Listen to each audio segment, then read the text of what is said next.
Okay, we are going to be working on Unit 1, Lesson 1, The Riverbank, Part 1, The Wind in the Willows. Today, you will, on a series of 5 separate videos to allow you to take a few breaks if need be. But by the end of today, your responsibilities in your learning will include being able to determine the main idea and supporting details of a text read aloud. Compare and contrast the two characters from The Wind in the Willows. To review short vowel sounds and multi-syllable words. And to ask and answer questions to demonstrate understanding of a text, referring explicitly to the text as the basis for their answers.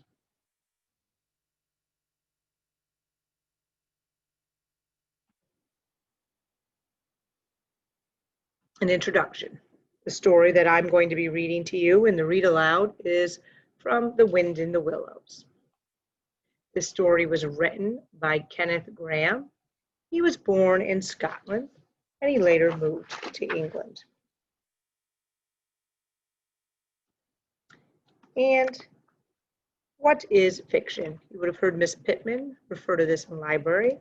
Fiction are books that are fake.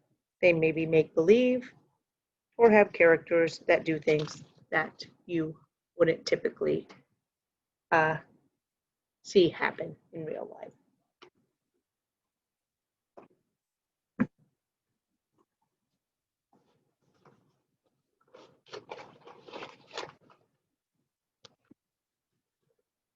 As I stated before, the author, Kenneth Grahame, was born in Scotland. Scotland is in orange on the map. And he later moved to England when he was very young. And England is in yellow on the map.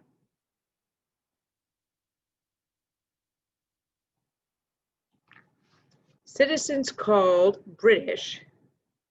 The main land mass is Great Britain or England, again in the yellow. You'll also see the map of the United Kingdom here at the top.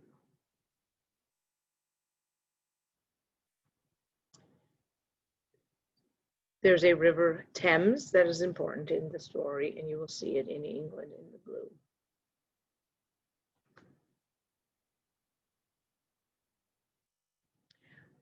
The Wind in the Willows was published in 1908. It's considered one of the best children's stories.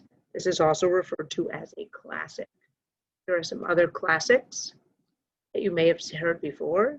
Charlotte's Web, Alice in Wonderland, The Chronicles of Narnia, The Lion, the Witch, and the Wardrobe, and Where the Wild Things Are, a classic.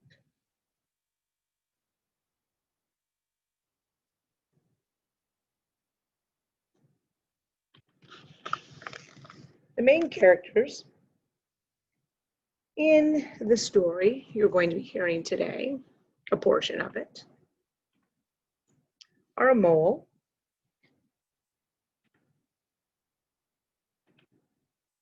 a badger,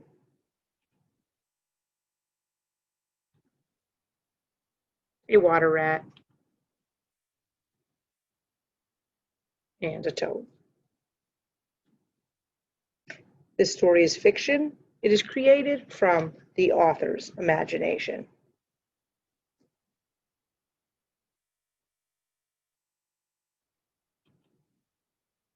Personification.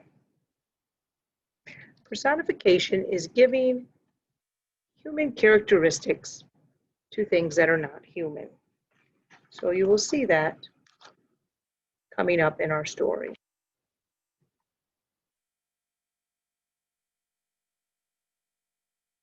As you can see, this book was published more than 100 years ago. These characters in this story, in fact, act like humans, which is personification. When an animal or a thing in a story behaves or is described like a person. Say that word out loud. Personification.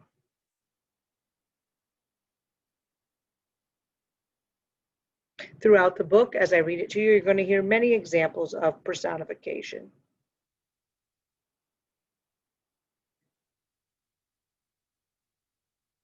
What makes up a story? Characters make up a story, the setting. Characters are who is in the story. The setting is when and where. And the plot is the problem and the solution. The beginning, middle, and end add to the plot. It's what happens. There's also dialogue in a story, which is the actual talking of characters. It uses those little marks that you see called quotation marks. You're going to be listening for examples of personification, where an animal or a thing in a story behaves or is described like a person. Before we begin, we're going to go over a few key vocabulary words. Take a look at the picture. This bird described here is backwater. Backwater is a peaceful body of water connected to a river, but with little or almost no current or movement, an isolated, unchanging village or town are called backwaters. Peaceful, calm body of water connected to a river. Little or almost no current. It's isolated. You don't see a lot of things around it. Unchanging. Our next word, hesitating. In a halting or pausing way, acting with reluctance or uncertainty. She's up high on a diving board and she is hesitating before jumping in. She's pausing. She's uncertain about jumping in to that water from that high up. We all know what animal that is. A zebra. Bolted. Bolted is moved or ran off suddenly. It could bolt, bolts, or is bolting.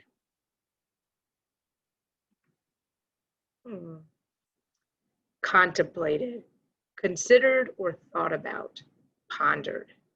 It can be contemplate, contemplates, and or is contemplating, thinking about something. Action photo, interferes, gets in the way, and prevents something from working smoothly. Interfere, interfered, interfering.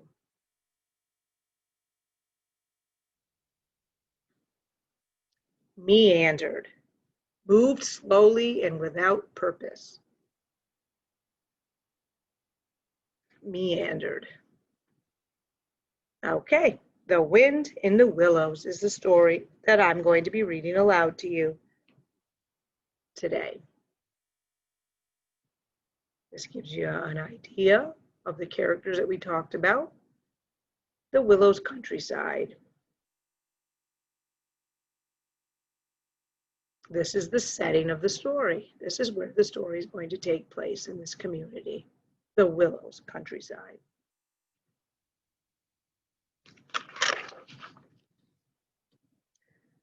The mole had been working very hard all the morning, spring cleaning his little home, first with brooms, then with dusters, then on ladders and steps and chairs, with a brush and a pail of whitewash. He did this until he had dust in his throat and eyes, and splashes of whitewash all over his black fur.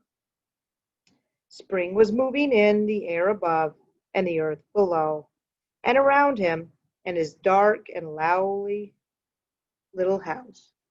Any wonder he suddenly flung down his brush on the floor and said, "Bother," and "Oh, blow," and also, "Hang spring cleaning," and bolted out of the house without even waiting to put on his coat. Mole immediately made for the steep little tunnel, and without a moment's hesitation, he began scraping, scratching, and scrabbling. He worked busily with his little paws and muttered to himself, up we go, till at last, pop, his snout came out into the sunlight, and he found himself rolling in the warm grass of a great meadow. Father and Old Blow and Hang are examples of British sayings that show someone doesn't like something. We're going to pause here, and I want you to think about some examples of American sayings that show the same.